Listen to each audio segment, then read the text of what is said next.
আসসালামু আলাইকুম। দেখেন আনারস গাছ দেখাতে চাইছিলাম, তো কি সুন্দর দেখতে এক একটা আনারস। এটা কি কালার বলবে? পিঙ্ক কালার, সুন্দর মাশাল্লাহ। এরকম অনেকগুলা ধরছে। দেখেন এগুলো ছোট, এগুলো আস্তে আস্তে বড় হতে সময় লাগবে। এখানে আছে দেখেন, এটার উপরে কতগুলা কি বলে মাথা বের হয়েছে, আর এটার উপরে একটাই আছে। যদিও এগুলো মনে হয় আলাদা আলাদা বের হয়, আমার আনারস সম্পর্কে কোনো ধারণা নাই। এদিকেও মাশাল্লাহ, এটা আবার এটা বড় আছে, নিচ দিয়েও বের হয়েছে। এগুলো তো এখনো বের হয় নাই, এগুলোতেও ধরবে।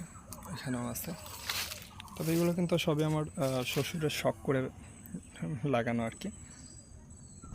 মাশাল্লাহ প্রত্যেকটা গাছে ফলন আসছে।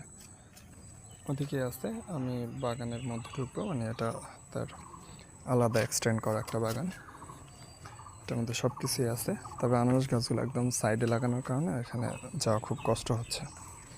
পেঁপে গাছগুলো সুন্দর, ওইখানে একটা বস্তাতে ঢেকে রাখছে পেঁপের। দেখাচ্ছি দেখেন, যদি অল্প দিনের ছুটিতে আসছি, তবে ফোলা হোক আর যাই হোক একটা তো খেয়েই যাব। এটা দেখাইছি আগের ভিডিওতে, ওইখানে একটা আছে, ওইটা অনেক বড় সাইজ। আর এটা হলো সব থেকে ছোট, মানে একদম মুকুল আসতেছে। এই যে একটা আছে এখানে, দেখতে কি সুন্দর। এগুলো দেখতে মানে অসাধারণ সুন্দর। এক কথা ওই যে কেউ বলে না যে অপরূপ, তো ওরকম।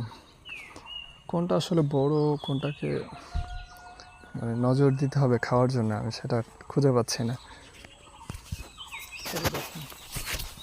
আসলে আসলে সুন্দর দেখতে। দেখেন বটবটিগুলো কত সুন্দর ঝুলে আছে, মাশাআল্লাহ। দুটো সাদা বেগুনও আছে। এই যে আরেকটা আনারস দেখেন, এটা বোম্বাই মরিচ গাছ। ধনিয়া পাতা গাছ আছে এখানে। ধনিয়া পাতা গাছ আমাদের এখানকার আঞ্চলিক ভাষায় বলে এটাকে ধনিয়া পাতা গাছ, তবে এটার অন্য কোথাও অনেক ধরনের নাম থাকতে পারে, আমার সে বিষয়ে কোনো আইডিয়া নেই। তো এটাই মূলত আনারস গাছ অল্প, তো এটা শখ করে লাগানো।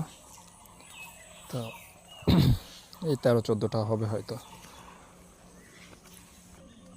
আমি যদিও তার জমির মধ্যে ঢুকে এলাম, এদিকে লাল শাক বনানো হয়তো, লাল শাক আর বেগুন।